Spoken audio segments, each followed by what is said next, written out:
ಮಾಡಿಟ್ಟೋಗಿದ್ದಾರೆ. ಹಾಗೆ ಸಾಂಬಾರು ಮಾಡಿದ್ದಾರೆ. ಊಟ ಮಾಡಿ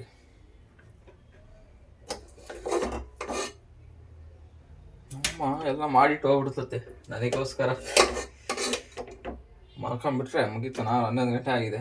ಊಟ ಮಾಡೋಷ್ಟು ಟೈಮ್ ಆಯಿತು. ಸಿಗ 3 ಗಂಟೆ ತನಕ ಡ್ಯೂಟಿಗೆ ರೆಡಿ ಆಗೋದು. ಈಗಿದ್ದ ಏನೇನು ಬೇಕೋ ಅದೆಲ್ಲ ಸಿದ್ಧತೆ ಮಾಡ್ಕೊಂಡು ಮನೆಗೆ ಮಾಡಿಟ್ಟು ಹೋಗಿದ್ದಾರೆ ನಮ್ಮಮ್ಮ. ಊಟ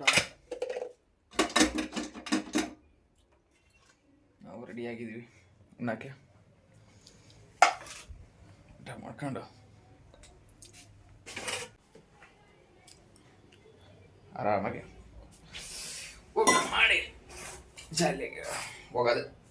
ನಮ್ಮ ಮಾಮರ ಮನ್ಸಕ್ಕೆ ಹೋಗಿ, ನಮ್ಮ ಅಕ್ಕನ ಮನ್ಸಕ್ಕೆ ಹೋಗಿ ಅದೇನಪ್ಪ ಯೂಟ್ಯೂಬ್ ಬಗ್ಗೆ ಒಂಚೂರು ಕೇಳ್ಕೊಂಬಿಟ್ಟು ಇನ್ನೊಂದು ಸ್ವಲ್ಪ ಅಷ್ಟೊಂದು ನನಗೆ ಗೊತ್ತಿಲ್ಲ ಯೂಟ್ಯೂಬ್ ಬಗ್ಗೆ. ಇನ್ನೊಂದು ಸ್ವಲ್ಪ ತಿಳ್ಕೊಂಡು ಹೋಗ್ತೀನಿ. ನಾನು ಚೆನ್ನಾಗೆ ತಿಳ್ಕೊಂಬಿಟ್ಟು ಬನ್ನಿ ಊಟ ಮಾಡೋಣ.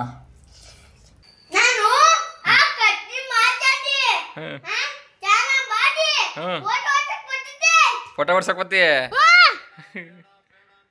ಆಮೇಲೆ ಅಷ್ಟೇ. ಸ್ಕೂಲಿಗೆ ಹೋಗಿ ಏನು ಮಾಡೋದು ಸ್ಕೂಲಾಗಿ?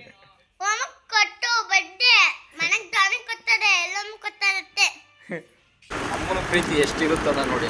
ನಾನು 11 ಗಂಟೆ ಆಯಿತು ಮನೆಗೆ ಹೋಗೋಷ್ಟರಲ್ಲಿ. ನಮ್ಮಮ್ಮ ಅಡುಗೆ ಮಾಡಿಬಿಟ್ಟು ಹಾಕೊಂಡು ಕೂತಿದ್ದಾರೆ. ಫೋನ್ ಮಾಡಿದ್ದು ಈಗ ಎಲ್ಲಿದೆಯೋ ಇನ್ನೂ ಅಂತ.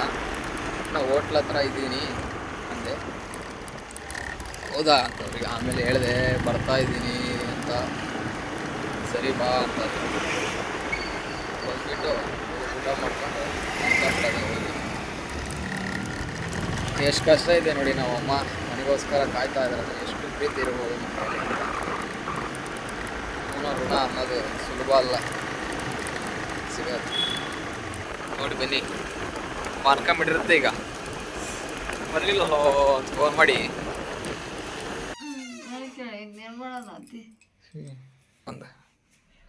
ಊಟ ಇಟ್ಕೊಡ್ಬಾ. ಏನು ನನ್ನ ಜೊತೆಗೆ ಉಣ್ಬೇಕಂತ ಕಾಕ ಕೂತ್ಕೊಂಡ್ಬಿಟ್ಟಾಳ ಅಮ್ಮ. ನಮ್ಮಮ್ಮ ನನಗೋಸ್ಕರ ಕಾತ್ಕೊಂಡು ಕುಂತಿದ್ದಾರೆ ಊಟಕ್ಕೆ ನೋಡಿ. ಬರ್ಲಂತ ಕಾಯ್ತಾರೆ. ಬಿಟ್ಟು ಹೌದಾ ಏನೋ ಉಣ್ಣ ಅಂತ ಹೇಳ್ತೀವಿ ಅಮ್ಮ. ಬೇಗ ಬರ್ತೀವಿ ನಾವು, ಲೇಟ್ ಆಗುತ್ತೆ ಉಣ್ಣಮ್ಮ ಅಂತ. ಎಷ್ಟು ತನ್ನ ಏನೋ ಹಂಗಂತೀಯ. ನಿಜನ ಸುಳ್ಳು ಯಾರಿಗೆ ಗೊತ್ತು?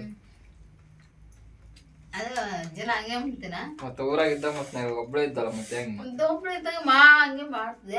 ಬರಲೇ ಇಲ್ಲ ಮತ್ತೆ ಇವಾಗ ಬಂದಿಲ್ಲ ನಾನೇ ಮಾಡೋದು. ಬರ್ತಿದ್ದ ನಾವೇನ್ ಮಾಡೋದು? ಓ ನಡಿ ಹೋಗೋಣ. ನಡಿ. ಯಾಕೆ ಬೇಡ? ಸಾಕು ಇನ್ನೇನ ಆರಾಮಾಗಿ ದುಡಿಬೇಕು. ಎಷ್ಟು ದುಡಿತಿದ್ದೇನೆ ಹಳ್ಳಿಯಲ್ಲ? 400 ರೂಪಾಯಿ